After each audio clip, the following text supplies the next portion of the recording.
ഒരുപക്ഷെ മാണി സാറിൻ്റെ സവിശേഷമായ ശബ്ദവിന്യാസത്തെക്കുറിച്ച് വേണമെങ്കിൽ റിമി ടോമി പറഞ്ഞത് പ്രതിഫലിപ്പിക്കുന്ന ആൾക്കാരുണ്ട്. നമുക്ക് വേണം നോക്കിക്കളയാം.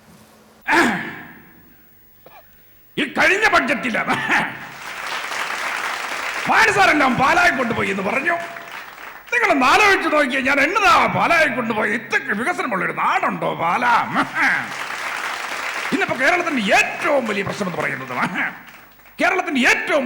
പറയുന്നത് തിരുവനന്തപുരം ശ്രീ പത്മനാഭസ്വാമി ക്ഷേത്രവും അതിലെ കോടിക്കണക്കിനുള്ള നിധിയുമാണ്. അതിന് ഞാൻ ഈ ബഡ്ജറ്റ് വകയിരുത്തിയിട്ടുണ്ട്.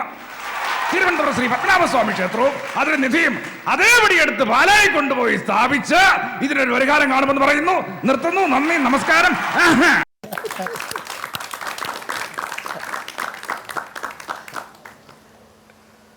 ഒരു രാഷ്ട്രീയ നേതാവ് അനുകരിക്കപ്പെടുന്നത് ആ രാഷ്ട്രീയ നേതാവിൻ്റെ പോപ്പുലാരിറ്റിയുടെ ഒരു മാർക്കാണ്.